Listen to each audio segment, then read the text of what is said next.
বিশ্ববিদ্যালয়ের ballot paper ছাপানো হবে, ব্যালট বই ছাপানো হবে, সেটা একটি ব্যক্তি প্রতিষ্ঠানকে কেন?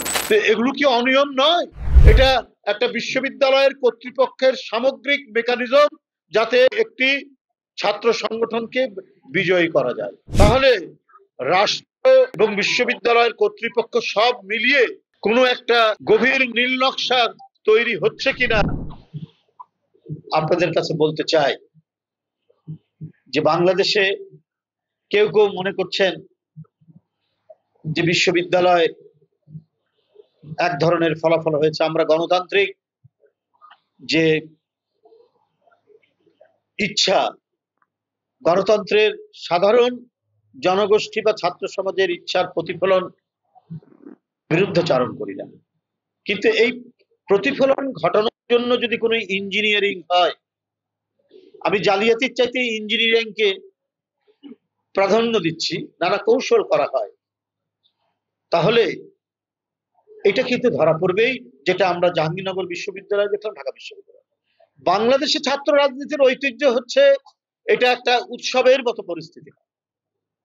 সেই উৎসবে যারা পূর্ববর্তী যারা বিশ্ববিদ্যালয়ের ছাত্র সংসদের প্রতিনিধি ছিলেন, ভিপিজিএস ছিলেন, তারা যায়, তারা কথা বলে, কিন্তু ঢাকা বিশ্ববিদ্যালয়ের ভাইস চ্যান্সেলর তিনি কোড অফ কন্ডাক্ট তৈরি করলেন।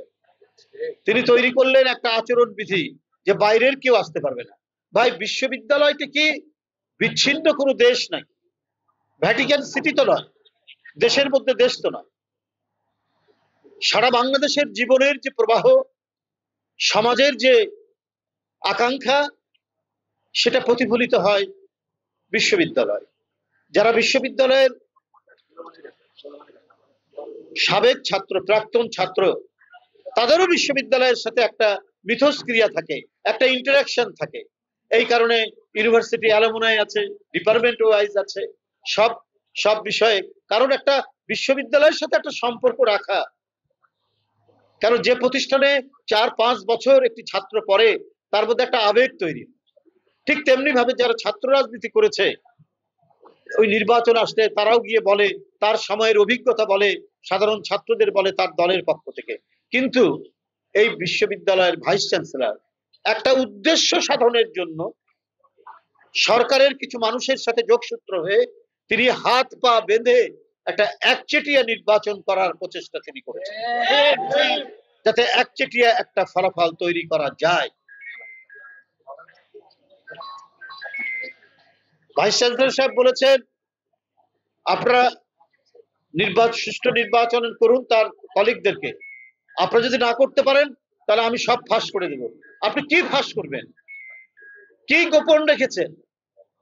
একটা নির্বাচনে তো সবকিছু উন্মুক্ত থাকতে হবে। কাকে কত টাকা আপনি ঘুষ দিয়েছেন কিনা এই সন্দেহ তো মানুষ করতেই পারে। আপনি ঘুষ দিয়ে মুখ বন্ধ রাখার চেষ্টা করেছেন, না হলে কথা আপনি বলবেন কেন যে আমি সব ফাঁস করে দিব? তাহলে গোপন কোনো একটা মেকানিজম, একটা কলাকৌশল আপনি নিশ্চয়ই তৈরি করেছেন, যে কারণে এই কথাটি আপনি বলছেন। এই প্রশ্ন, এই সন্দেহ, এই সংশয় সবার মধ্যেই এটা তৈরি হতে পারে। বিশ্ববিদ্যালয়ের ব্যালট পেপার ছাপানো হবে, ব্যালট বই ছাপানো হবে, সেটা একটি ব্যক্তি প্রতিষ্ঠানকে কেন? জাহাঙ্গীরনগর বিশ্ববিদ্যালয় তাই সেখানে শিক্ষকরা পর্যন্ত বর্জন করেছেন অনিয়ম দেখে। ব্যালট বই ছাপানো হবে, সেটা ছাপাবে সরকারি কোনো প্রেস, বিজি প্রেস হতে পারে অথবা অন্য কোনো প্রেস। সেই ব্যালট পেপারের মধ্যে কোনো নাম্বার নেই। সেই ব্যালট পেপার ছাপানো হচ্ছে প্রাইভেট কোনো প্রেস থেকে, যে প্রেসের মালিকের সাথে একটি বিশেষ রাজনৈতিক দল তাদের সম্পর্ক আছে, এটাও প্রমাণিত হয়েছে। যেদিন ভোট সেই দিন ভোটার তৈরি করা হচ্ছে এবং হাতে লিখে জাহাঙ্গীরনগর বিশ্ববিদ্যালয়ে। তো এগুলো কি অনিয়ম নয়?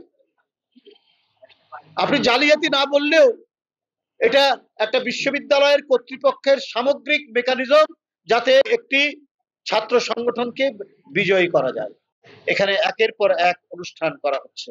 অন্যান্য দেশের যে শিল্পী কুশলীরা যে আসতে পারবে না তা নয়, কিন্তু শুধুমাত্র একটি দেশের প্রতি আনুগত্য দেখানোর জন্য তাদেরকে এখানে নিয়ে আসা, এবং কিছু কিছু ক্ষেত্রে তাদের যে সমস্ত সাংস্কৃতিক কর্মকাণ্ড এবং অনুশীলন সেটা বাংলাদেশে সেটার চর্চা করানোর আমরা দৃষ্টান্তগুলো দেখেছি। কারণ যে বাংলাদেশ যেন তাদের একটা অনুষঙ্গ হতে পারে, তাদের যেন একটা অংশ হতে পারে, পার্শ্ববর্তী দেশের তাদের যে সাংস্কৃতিক অ্যাক্টিভিটিস তার যেন অংশ হতে পারে, এই কাজটাই তারা করেছে। 5ই আগস্ট ঘটলো, আমরা আবার নানা ধরনের শক্তির উত্থান দেখলাম এবং অনেকেই এই উত্থানে গণতন্ত্রের জন্য লড়াই করেছেন, কিন্তু এর মধ্যেও আমরা দেখেছি কিছুটা সূক্ষ্ম পার্থক্য।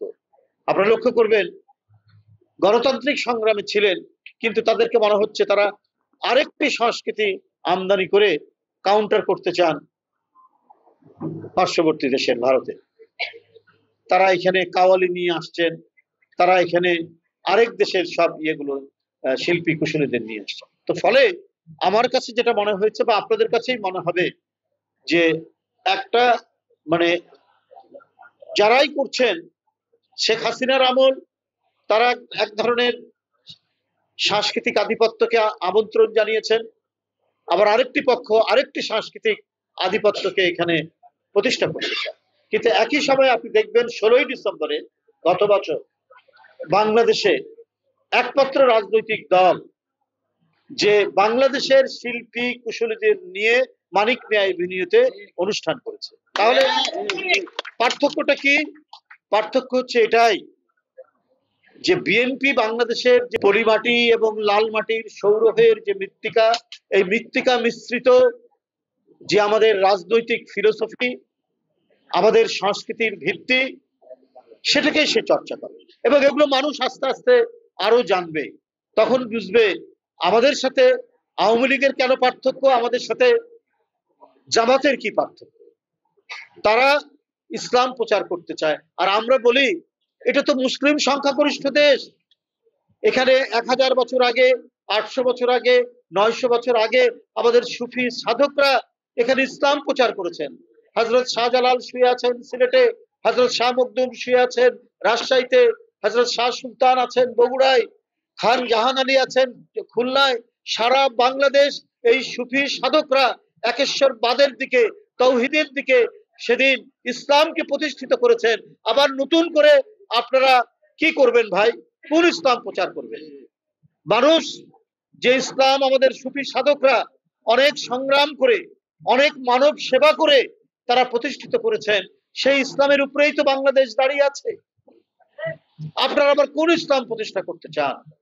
আপনারা ইসলাম প্রতিষ্ঠা করবেন না মওদুদি তন্ত্র প্রতিষ্ঠা করবেন, এইটাও কিন্তু মানুষ ভাবছে এবং এটা নিয়েও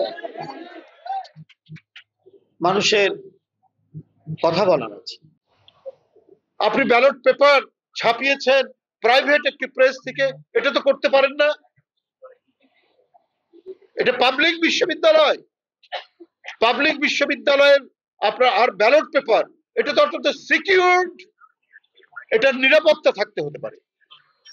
সেই ব্যালট পেপারে কোনো নাম্বার নেই, এটা তো একটা কঠিন ঘটনা। তাহলে রাষ্ট্র এবং বিশ্ববিদ্যালয়ের কর্তৃপক্ষ সব মিলিয়ে কোনো একটা গভীর নীল নকশা তৈরি হচ্ছে কিনা যে টার্গেট করে যেখানে জাতীয়তাবাদী শক্তিকে উঠতে, আমরা আওয়ামী লীগকে তাড়িয়েছি, এখন এদেরকে ঘায়েল করতে হবে, এই একটা কোনো মাস্টার প্ল্যান করা হয়েছে কিনা সেটা আজকে মানুষকে ভাবিয়ে তুলেছে। তবে আমি একটু বলতে চাই যে শক্তিগুলার উত্থান আমরা দেখছি সেটা দেশের গণতন্ত্রের জন্যও বিপজ্জনক, গণতন্ত্রের চর্চার জন্য বিপজ্জনক, ধর্মীয় চেতনা এটার জন্য বিপজ্জনক। এখানে মানুষ 5 ওয়াক্ত নামাজ পড়ে, আবার সে টেলিভিশনে নাটকও দেখে, গানও শোনে, নজরুল গীতি, রবীন্দ্রসঙ্গীত, কিন্তু আপনি যখন একপাক্ষিক করে ফেলবেন, একপাক্ষিক করে ফেললে সমাজ একটা ফ্যাসিবাদের আরেকটা নতুন ধরনের ফ্যাসিবাদের রূপ নেবে। ফ্যাসিবাদের চূড়ান্ত স্টেজ হচ্ছে উগ্র সাম্প্রদায়িকতা এবং উগ্র ধর্মীয় রাজনীতি। এবং এটা আসলে পরে আরো সর্বনাশ।